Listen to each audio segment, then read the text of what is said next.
So Quade, on Monday we're being sponsored, the match has been sponsored by Gambling with Lives. Something that you want to talk about is your experience with gambling as a footballer. Talk about your own experiences of issues that you've had in the past.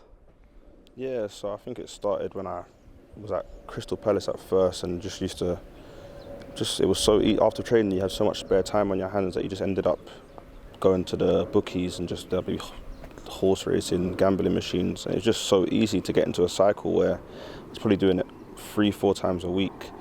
And at the time, it wasn't really affecting me or like my life or anything, but the longer it went on, the further I continued to do it, the worse it ended up for me. And yeah, it really took control of my life, I'd say, when I was in 2016 at Bolton, where it was literally every day, and it could be anything. Gambling on virtual racing or horse racing or dogs or anything, casino, whatever I could, just to literally pass by the day because I'd finished training, there was not much to do.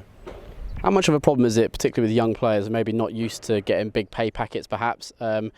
It's sort of a taboo subject, but is there a lot of it, do you think, that goes on behind the scenes that people aren't aware about?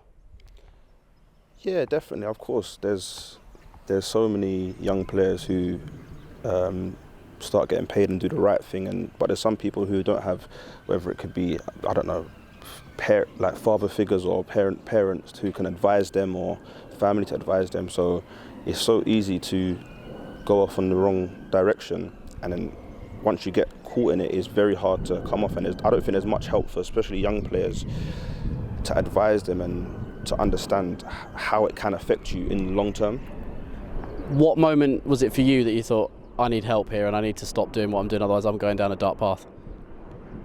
There's a couple of examples. I'd say the evening I made my debut for Bolton, so the evening before, I was just on my phone and I think I lost a certain amount, and then go into the next day, and make my debut. I thought that was a waking up period, and then once again, right, there's a cycle. So I think with COVID, it didn't really help. It was just sitting indoors, and it's on a click of your phone. But I think my daughter being born just was the wake-up call that I actually needed for me to step up and make a difference and make a change. And since then, I've not really looked back, to be honest. What should people who've been in your situation do if they are struggling? Who should they turn to for help?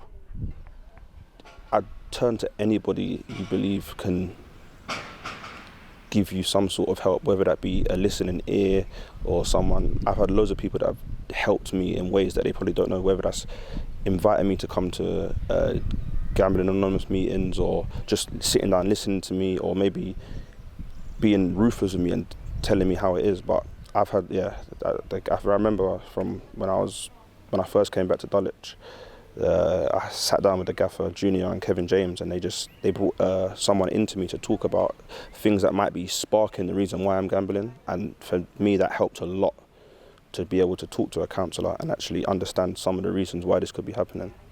And just finally, we as a club, as well as every other club, players have a responsibility for promoting anti-gambling messages, don't we? Yeah, exactly. And that's one thing I will say about this club, is that they do. Everywhere you look, like if you look on the pitch, there's boards inside, there's banners, online. There's a lot of help, and it makes me happy to play for this team, knowing that they're doing something, or at least trying to do something to help people when it comes to gambling addictions.